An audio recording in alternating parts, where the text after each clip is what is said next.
どうもチャンネルレトロキッズへようこそ。鉄オキッズです。さあ今回はマジでやばいです。もう本当にでかいし激レア。多分 YouTube でこれ作ってる動画上げてる人まだいないんじゃないかな。正直今回もう自分で言います、神回。いやまあ自分でハードルかなり上げちゃいましたけど、多分超えてくると思います。今回これ作ります。ババン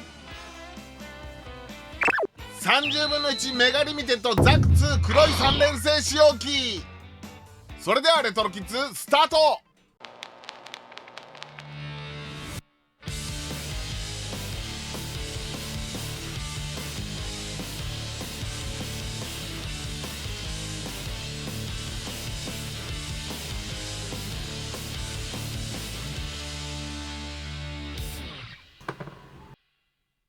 レトロキッズ30分の 1MS06R ザク2メガリミテッド、1983年11月発売。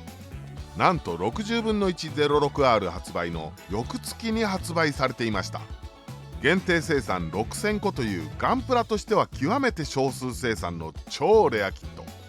当時のガンプラブームを体験したキッズたちも実際に店頭で見たことある人は少ないんじゃないでしょうか。このキットと金のエンゼルだけは本当に見なかった。しかも当時定価は1万円。旧キット1個買ったら諭吉飛んでくのって思った人、違います。この時まだ聖徳太子。いやみんなが憧れたけど高くてなかなか買えなかった60分の 106R ですら定価は2500円。実にその4倍のお値段。いや小学生のお小遣いではとてもじゃないけど買えません。ラジコンのホーネットより高いんだもん。さらに驚くのはその大きさ。30分の1スケールですからね。60分の 106R が約30センチぐらいですが、その倍、なんと60センチ近くあります。とてもガンプラの大きさとは思えない。私こないだコンビニで買ったビニール傘が60センチでした。そしてもう一つ注目してほしいのがその素材。ここまでこのキットをガンプラと表現してきましたが、厳密にはガンプラではないかもしれません。驚くべきことにこのキット発泡スチロールでできています。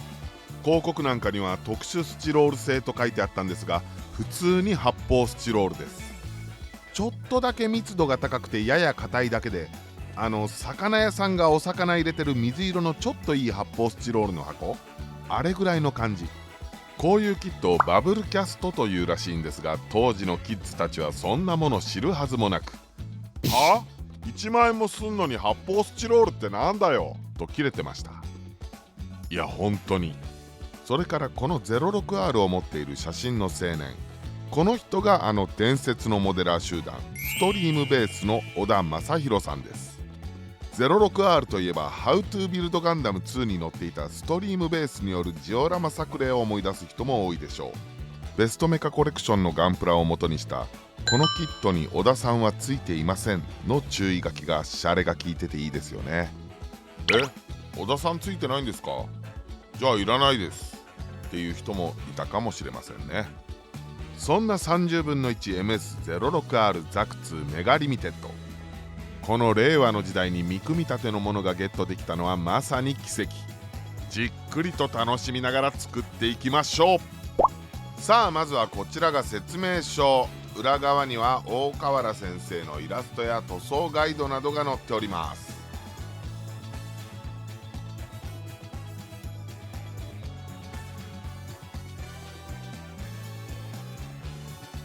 組み立て説明図も豪快。この一つのページに一気に全部書いてある。まあ大きいですけどパーツ数そのものはあんまり多くないですからね。ザクマシンガン真っ二つ。合わせ目ちゃんと消せるかな。バブルキャストのキットを組んだことある人めちゃくちゃ少ないと思うんで、作り方の説明がかなり詳しく書いてますね。他のキットじゃなかなか見ないような細かな説明。パーツ同士をただただ接着するんじゃなくて、パーツ自体を切ったり削ったり穴を開けたり、いくらパーツ数少なくても結構難易度高そうですね。そしてこちらもこのキットならではシェイプアップテクニックということで、組み立て説明図とは別に綺麗に組むためのハウトゥーも載ってます。1番、パーツのバリ等は板やガラスの上へペーパーを固定してすり合わせる。まあ普通のプラモとはパーツのでかさが違いますからね。2番、パーツ全体は240番から400番のペーパーで表面を磨く。やっぱり材質がプラじゃないんでかなり粗めなんですね。3、接着を必要とするパーツは発泡スチロール用接着剤を使用してください。プラスチックモデル用接着剤や溶剤は絶対に使用しないでください。溶けてしまうことがあります。溶けてしまうことがありますって書いてますが、まあ絶対溶けるよね。4、合わせ目をヤスリで整えた後、水性穴埋め用パテで全体をコーティングし、隙間も埋める。コーティングは厚めにして 2,3 回行う。まあ正直ほとんどずっとこの作業になるんじゃないかなとは思いますね。5、耐水ペーパー400から800番で全体を磨き、水洗いをしてカスを落とし十分乾燥させ、水性アクリルカラーを下地塗りとして厚塗りする。ヤスリの番手をそのまま上げていくんじゃなくて、やっぱり全体をパテでコーティングしてから番手上げていくんですね。6、再び800番から1000番の耐水ペーパーで水研ぎする。意外。最終的には普通のプラモとあんまり変わんないぐらいまで番手上げてくんですね。パーツ自体をっていうよりは表面のパテを磨いていく感じかな。そして7、納得のゆくまで4から6の作業を繰り返す。なんかこの辺り当時の説明書っぽいな。でもこの文言好き。なんかものづくりの革新の部分だよね。何回とかじゃないの。納得のゆくまで。そして8、全体の塗装はラッカー系また水性アクリルカラーで行う。一応ラッカー系もありなんですね。もうそれぐらいしっかりとパテでコーティングするってことか。普通にラッカー系だと溶けちゃうもんね。そして9、ステッカーの貼り方。ステッカーは絵柄に沿ってきれいに切り取り、完成写真を参考にして貼ってください。以上、シェイプアップテクニックでした。そして最後のページには小田正弘さんによります改造作例が載っております。っていうか当時この小田さんの作例以外の完成写真を見たことなかったですね。発泡スチロールのキットなんですが、リベット打ったりしてるんですよ。すごいですよね。ここの解説がまたすごいんですよ。リベットの彫刻を入れる場合は小さな真鍮釘などを差し込みます。筋彫りはPカッターではなくカッターナイフで切り込みを入れる。これホビージャパンさんとかの模型紙に載ってるんじゃなくて、キットの中に入ってる説明書に書いてるんですからね。この辺りさすが80年代ですよね。やっぱ現代とはちょっと模型との距離感が違う感じがします。さあ以上が説明書なんですが、ここまで見てきて私とんでもないキットに手を出してしまったんじゃないかなと思い始めました。ここ見て。素材は特殊発泡スチロールを使用しており、組み立てや改造は楽々。好きなポーズも思いのまま。これね、詐欺罪成立すると思うんだけどな。これが楽々なわけないじゃん。そんなこと言えるの小田さんだからだよ。まあここまでバシッとはいかないまでも、なんとか完成までは頑張ってみたいと思います。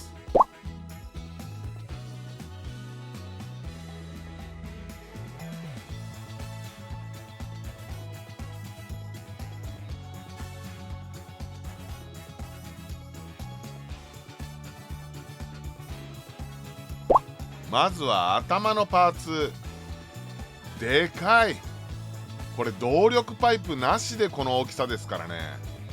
なんかもうこうやって持ってると魔王が血飲んだりするドクロの杯みたいに見えてくる。ちょっと単体だと大きさが分かりにくいんでね、森永のチョコスナックのザクマインレイヤーがこれぐらいです。いやまさに怪物。こっちは肩アーマー。これもでかい。劣化して茶色くなってるんで逆に見やすくなってるんですが、このようにセロハンテープで仮止めされてますね。はい、開くとこんな感じになってます。こんなにでかいのにちゃんと固定されるようにダボとピンあるんですね。そしてそのスケールもでかい。この劣化したテープを剥がすのが結構大変。ちょっと爪でグリってやっただけでへこんじゃうから。発泡スチロールだから。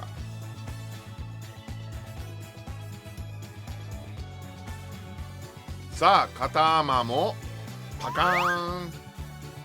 あ、分かりやすいように中に番号が書いてありますね。これ真鍮線か竹串かなんかで軸打ちした方がいいかなと思ってたんですが、これダボとピンあるし、大丈夫そうですね。そのまんまでも。まあよっぽど負荷がかかるところじゃなければそのまんま接着していこうと思います。そして胴体でかっ。セガサターンぐらいあるんじゃない？ちょっと今説明書を見てて気づいたんですが、付属の接着剤について、このキット接着剤付属してるんですね。うお、入ってました。発泡スチロール用セメダイン丸々1本。まあ中はさすがにね使えなくなってると思いますが、うわー、なんか出てる。わー、びっくりした。これはもうダメですね、さすがに。まあ接着剤付属してるっつっても付属のやつは使えるとは思ってませんでしたけどね。まあでっかいひし形のやつ入ってたら面白かったんですけどね。まああったとしてもダメか。あれ発泡スチロール接着できないですもんね。もちろん新しい発泡スチロール用のセメダイン C 用意しております。これ確かみんなセメダインって言ってますけど、セメダインは会社の名前で C が商品名ですよね。はい、今回はセメダインさんの C 工作用速乾クリアを使っていきます。さあ簡単そうな小さいパーツから接着していきましょうね。いや私も感覚が完全にバグってきてますね。小さいパーツって、この接着剤塗り方としてはヘラとかで薄く均一に塗るみたいですね。ただ問題は広い面を接着する場合は両面に塗布し約1分間放置してから強く圧着すると。どれぐらいが広い面なんだ？これは広いのか狭いのか？まあいいや、広いとしよう。両面に塗ろう。薄く均一に。こんな感じかな。薄すぎる？どうだろう。もうちょっといるな。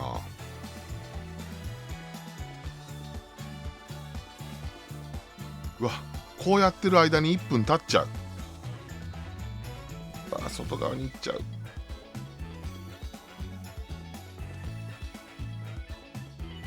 こんなもんかな。もう1分経ったでしょう。これを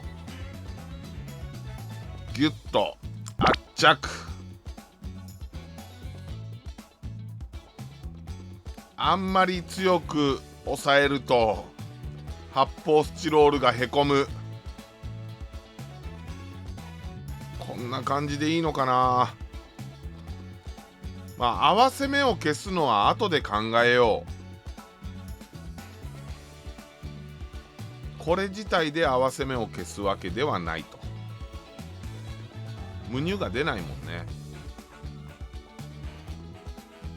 これで放置。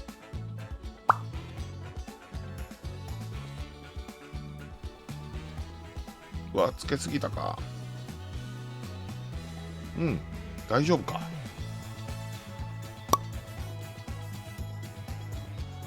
よっ、圧着。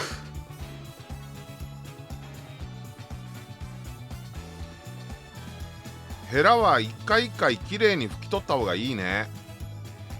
前の分が残ってるときれいに塗れない。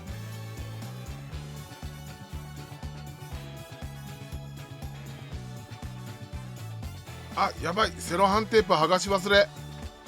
やばいやばい、これはやばいぞ。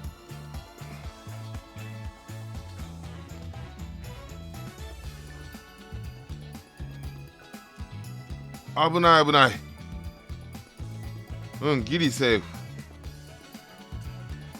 完全に乾いちゃう前に圧着。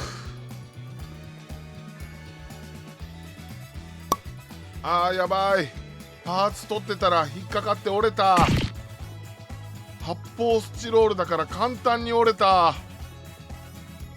まあ多分接着剤でなんとかなると思うんだけど、うわドキドキすんな。一応なんか芯とか通しといた方がいいのかな。このまんまでもくっつくとは思うけど、その後また折れそうだもんね。さあどんどん接着していってるんですが、思ってたより合わせ目消しが必要なパーツ多いな。作りそのものは単純だから結構簡単にいけるかなと思ってたけど、甘く見てるとこれ痛い目見るぞ。あと確実にこれ1本じゃ足りません。これから作ろうと思っている方、もう何本か用意しといた方が良さそうですよ。いやさっきも言ったセロハンテープ、これ剥がすのが思ったよりも大変。もう劣化してるから途中でピリピリ切れちゃって、ちょっとねシール剥がし的なのも使うのが怖いんですよね。発泡スチロールが溶けちゃうんじゃないかなと思って、一枚一枚地道に剥がしていくしかないかな。思わぬ伏兵。いや結構大きく隙間が出ちゃう部分もありますね。この辺の合わせ目消しは大変そう。発泡スチロールの目があるんでね、パッと見そんなに気づかないんですが、よく見るとこういう型から押し出す時のピンの跡でしょうかね。これが無数にあるんですよね。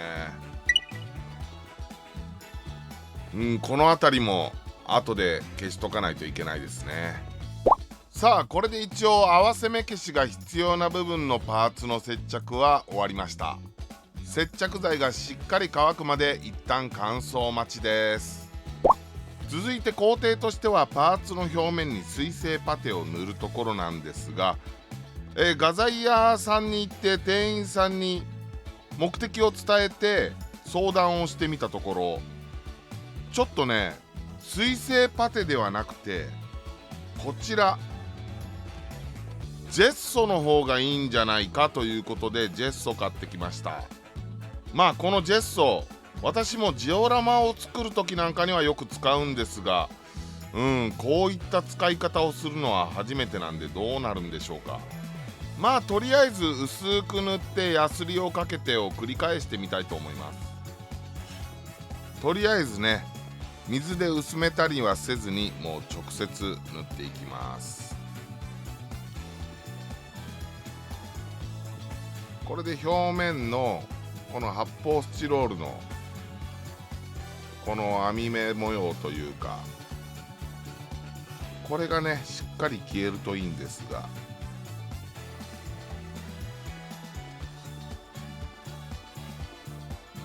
さあ作業を進めていってるんですが、ジェッソだと結構厳しいかな。ハケでバシバシ塗ってるんですが、3回ぐらい重ねても全然ちょっと発泡スチロールの目消えてないですね。これで合わせ目消しまでは厳しいのかもしれない。ちょっとどうしても無理そうだったら、明日にでも水性パテやっぱり買ってくるかな。まあもうしばらく何回か、4、5回ジェッソ重ねたらいけるかな。もうちょっと試してみます。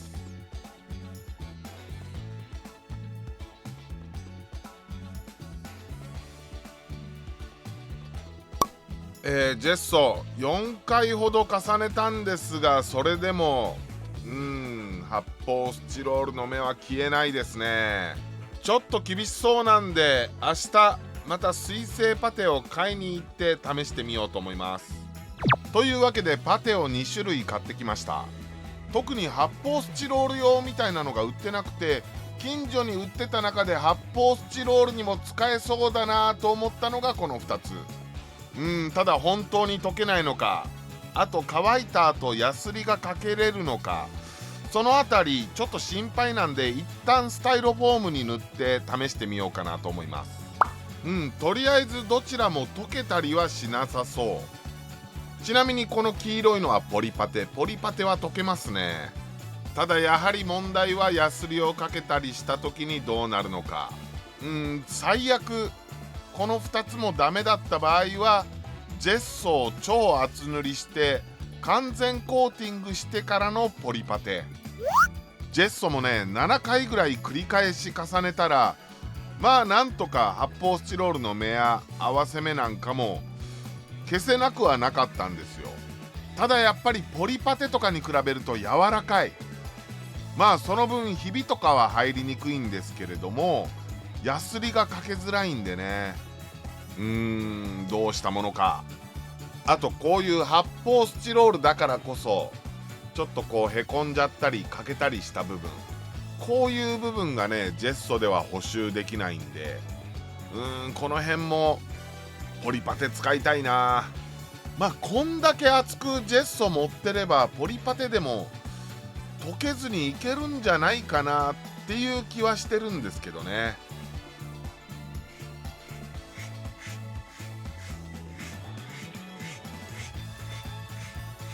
やっぱ表面処理大変だけど、せっかくだから最終的にこれ発泡スチロールなのって言わせたいよね。買ってきた2つのパテのうちではこちらの木工パテの方が良さそうな感じなんで、ちょっとこれを使っていこうと思います。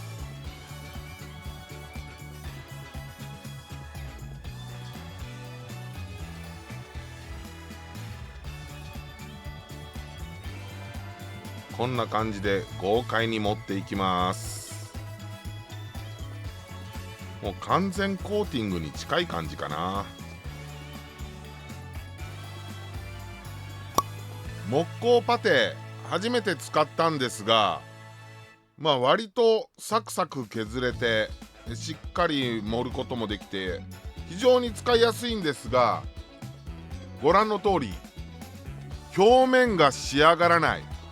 この気泡のようなつぶつぶ、こういうのはポリパテでも入るんですが、それよりもちょっとひどくこう繊維っぽく割れるんですよね。この感じ木材とかだったら気にならないと思うんですが、モビルスーツということでつるんと仕上げたいんですが、そうですね、ここを埋めるのはポリパテでやろうかなと思います。まあこれぐらいちょこちょこ木工パテの上から使う分にはポリパテでも発泡スチロール溶けないと信じたい。いや考えが甘かった。ジェッソを塗り木工パテを盛りヤスリをかけ、そしてポリパテを盛りまたヤスリをかける。これを私今もう3週間続けてます。作業部屋もう粉だらけ。3週間表面処理だけをやり続けてまだ終わらない。こいつ怪物だ。桁違いの怪物をバトルの相手に選んでしまった。なんでまたここまでめんどくさいことをしてるかというと、こういうちょっとエッジのところなんかを見てほしい。このピシッとした線、こういうシャープなラインはね、発泡スチロールじゃどうやっても出ないんですよね。だから全体をパテでコーティングするっていうのは発泡スチロールの目を消すっていうだけではなくて、こういうシャープなエッジを作るためにはどうしても必要になってくるんですよね。さあここに入ってたモールド一回埋めました。パテを持ったことによってこのラインそのものがちょっとガタガタになってしまったんですけれども、それはヤスリで整えようかなと思ってたんですが、ライン自体がそもそも太すぎるなと思ってたんで、もういっそのことを全部埋めて全部掘り直すことにしました。ただこれもいきなりポリパテで埋めるとそこの部分が溶けてしまうので、一旦木工パテで埋めてヤスリをかけて、で残りの上っ面の部分だけポリパテで綺麗に仕上げるっていう感じにしていっております。いや、発泡スチロールバブルキャストしんどいね。いくらジェッソでコーティングした上から木工パテでさらにコーティングをしてもちょっと薄くなってる部分、やっぱりポリパテを持ったら溶ける。そしてまた木工パテを持ってヤスリをかけて、さらにポリパテを持っての繰り返しをしながらちょっとずつ形を整えていっております。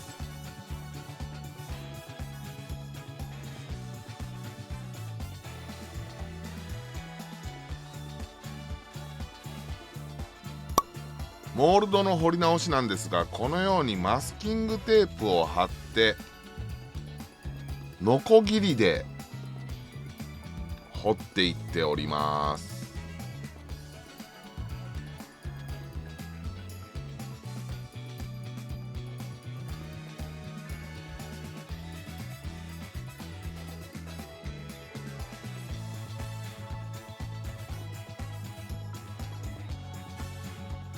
場所によっては線が細すぎるので、そのあたりは、後から目立てヤスリなどを使って調整していこうかなと思っております。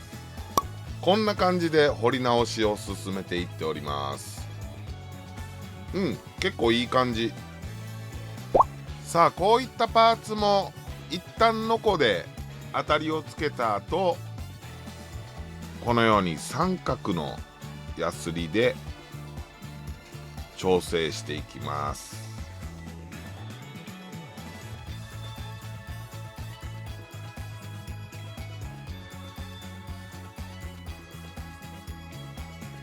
溝の幅を調整しつつ、そのラインそのものもきれいに整えていきます。やっとある程度目処が立ってきたんですが、ここでちょっと軽くディテールアップもしていこうかなと思います。最初はキットのまんま仕上げようかなとも思ったんですが、パッケージの、写真、完成写真、小田さんの作例がですね、そもそもディテールアップ作例なんですよね。なので顔の形状とかがねちょっと違うんですよ。で、ここの鼻の頭の部分のこの丸い部分、これもねキットのまんまだとないんですよ。ただ小田さんの完成作例にはこの丸い部分がついてます。この辺のところね、やっぱザクなんで、ザクらしい顔にするためにも私もやっていこうかなと思います。この物合いの下の部分のここの溝もそうですね。これもキットのまんまだとありません。なので、ここはエポパテでちょっと盛り上げてみました。はい、あとこちらスラスターですね。これね、もともとはこうまっすぐじゃなくて階段状になってたんですよね。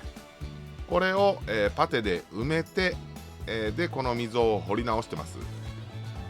なんで階段状になってたかというと、それは金型からの、抜きの都合ですね。金型から抜けなくなっちゃうんで階段状になってたんですが、本来のスラスターはこういう形状なので、一旦埋めて、ラインを掘り直すっていう作業をやりました。スラスターだけでこれだけあるんでね、なかなかの作業量になっちゃうんですけど、あとこの物合いレールの部分、ここの部分がね、つながってるんですが、小田さんの作例ではねくり抜かれてるんですよね。それは僕もやろうかなと思います。くり抜くのは難しいんで、一旦切り飛ばしてもう一度はめるって感じかな。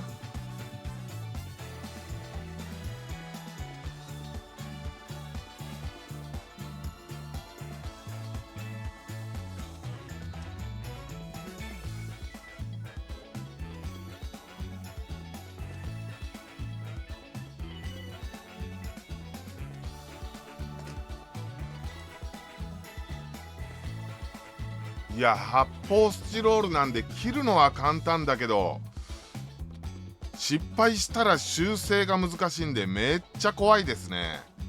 さあ続いて真鍮線でこういったものを作ってみました。 0.8mm のやつですね。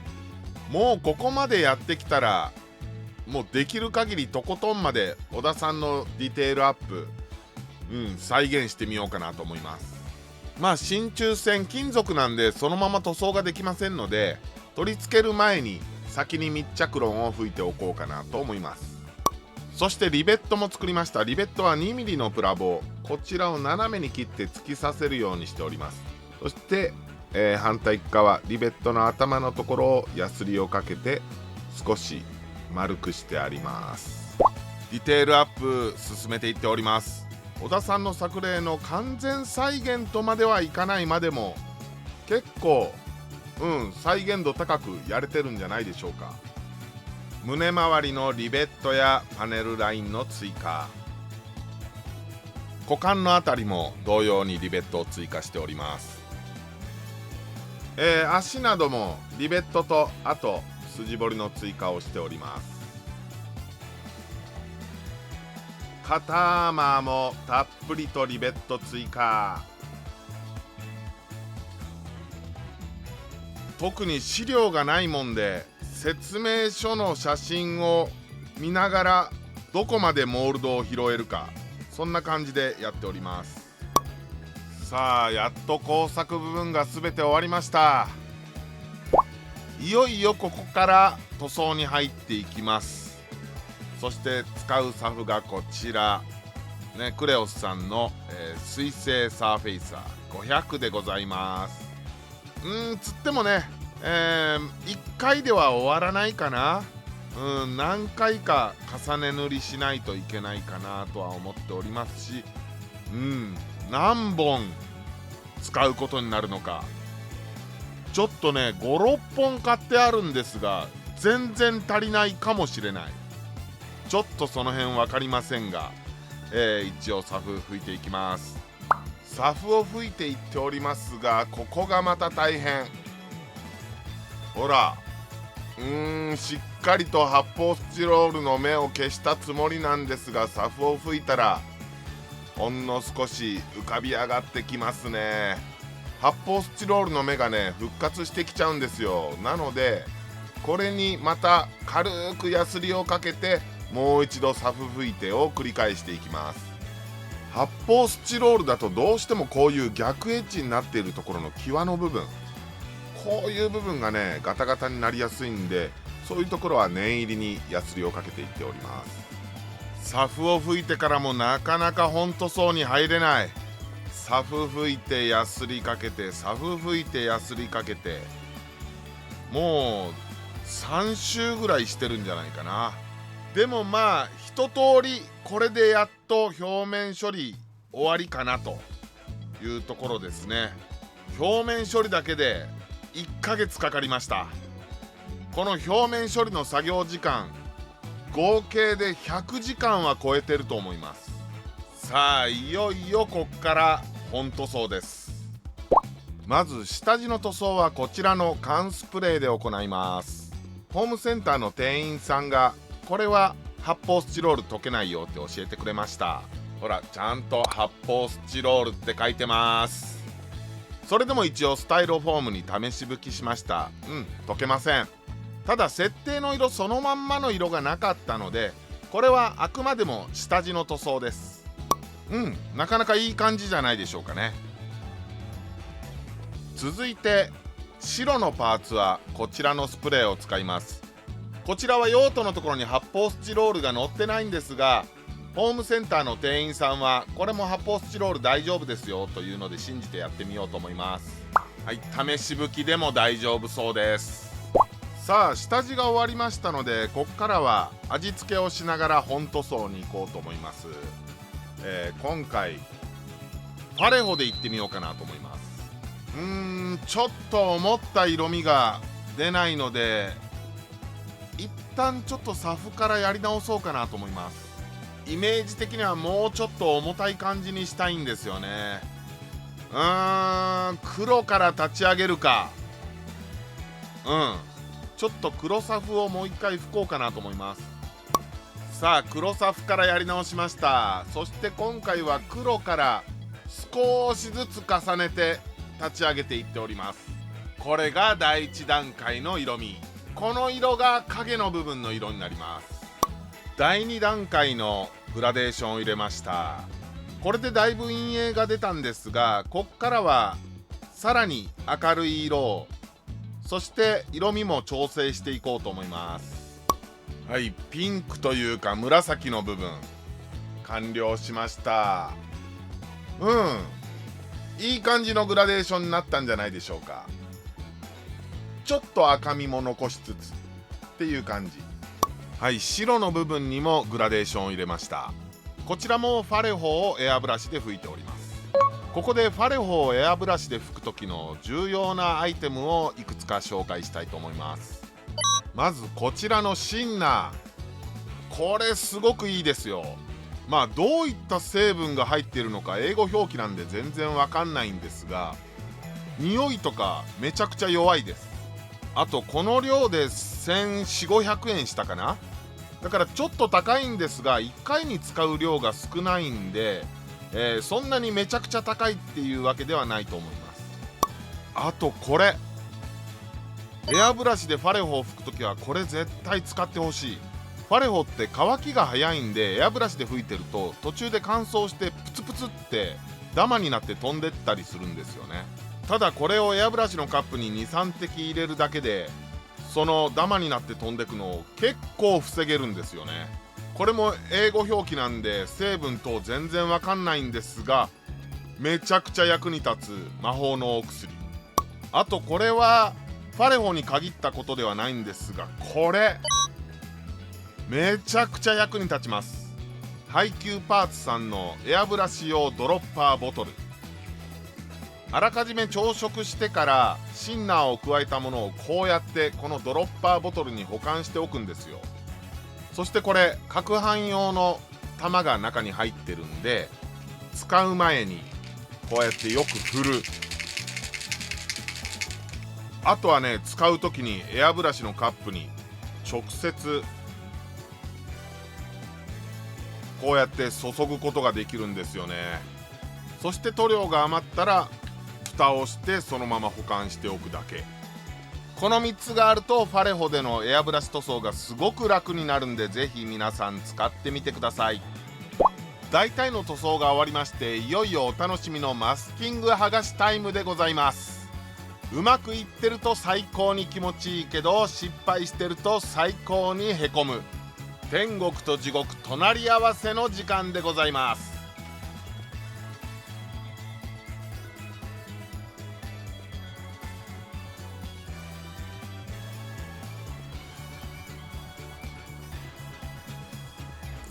結構染み込んでるか。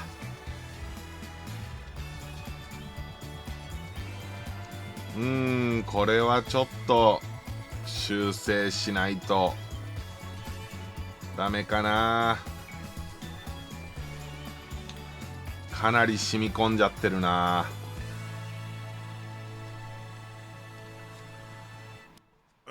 ここはきついな。まあここは後で修正しましょう。他のところはどうだ。まあね、マスキング一発で成功してることってまずほとんどないっすからね。どっかしらは失敗箇所が出るもんですよ。で、失敗してる部分は後で修正すればいいんですよね。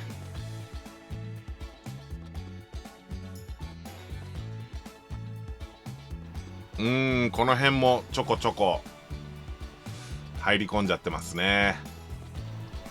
結構厳しいか。やっぱね、発泡スチロールにマスキングって結構ね厳しいもんがある。でもこの辺まだマシかな。はいはい。そう、パテとかもねちょっとねガタガタになってる部分があるから、その辺はどうしても入り込んじゃうな。まあその辺は覚悟の上。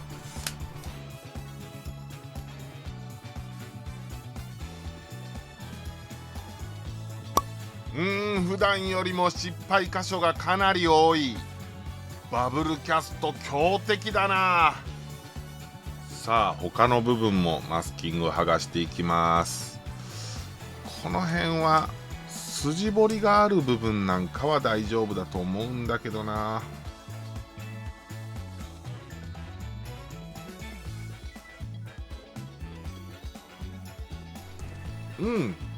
この辺はまあまあ、ここなんかやっぱちょっと糊の跡みたいなのがついてんな。でもこれは艶消しで消えるんじゃないかな。この辺りはまあちょっとミスあるけど、ミスが小さいんで修正が結構簡単にできそう。この辺りは思ったよりうまくいってそう。この辺は修正ちょっとで済みそうですね。マスキングが失敗した部分、筆塗りでちょこちょこ修正して、まあだいぶマシにはなりました。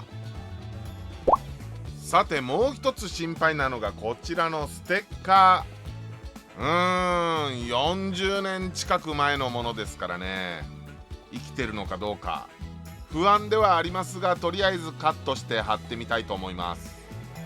ただこちらのステッカー、小田さんの作例でもこの一番大きいやつぐらいで、あとはそんなに使ってないので、最悪まあなしでもいいかなとか考えております。はい、余白少なめに切り取りました。さあこれをこのシールドにちゃんと貼れるかどうか。一応貼れたんですが、これ完成写真の小田さんの作例、もしかしたらシールド幅増ししてんのかな。このシールを貼ると幅ギリギリになっちゃうんだな。まあまあいいでしょう、これでいきましょう。でもやっぱりちょっと無理やりステッカー貼りました感あるな。でもこれぐらいの大きさのデカールないからな。どうしようかな。ごめんなさい、やっぱりステッカー剥がします。やっぱちょっとねチープな感じすんだよな。またいつかこれぐらいの自作デカールとか、もしくはまあこれぐらいのデカール何かで見つけた時に、つけるようにします。今回はこのマーク諦めます。でもせっかくなんで一応台紙に戻して取っときます。今回はやんないですけど、いつか手書きでもいいかもな。手書きもかっこいいしな。この大きさだったら手書きでも結構ちゃんと書けるような気がする。そして最後の仕上げ、このようにエッジを際立たせるためにドライブラシをしていっております。そしてドライブラシの感じもね、リアルにっていうよりは80年代の、ガンダムのイラスト風というか、大河原邦夫先生のイラストなんかでもね、エッジのところこういうような光とかが描き込まれていたので、そういう風に見えるといいなと思ってやっていっております。というわけで全ての塗装が完了しました。それでは組み立てて完成です。さてパーツの接着はこちらの発泡スチロール用接着剤を使用するんですが、そのままだとね、何かの拍子にポロッと取れたりとか強度が足りなかったりとかするんで、このように爪楊枝をこう短く切って削ったもの、こういうのを、芯として、通して強度を補強しようと思います。これで接着すればね、そう簡単には取れなくなると思います。はい、こんな感じ。もう接着したてでもこうやって振っても取れません。動力パイプがついてついに頭部完成。はい、腕もできてきました。さあ足もできたんですが、でかすぎて写しきれない。膝から下だけでこんだけある。というわけでついに完成しました。それでは完成写真をご覧ください。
というわけで MS06R ザク2メガリミテッドを見ていただきました。いかがだったでしょうか。とにかくこの30分の1というスケール、もう60センチ近くあるんでね、動画で見るよりも実物はさらに迫力あると思うんで、どっかしらに展示できたらいいなとか思っております。その大きさもさることながら、このバブルキャスト発泡スチロールっていう素材がね、ほんと大変だった。今回総制作時間150時間オーバーですから、表面処理にそこまでこだわらなければそんなに時間かかんないとは思うんですが、がっちりやろうと思ってる人、覚悟しといた方がいいです。大変ではあったんですが、初めての素材、そして初めての大きさへのチャレンジということで、非常に楽しい制作でした。といったところで今回の動画は以上でございます。楽しかったよって人はぜひ高評価、チャンネル登録よろしくお願いします。それじゃあみんな、明日もお仕事頑張ってね。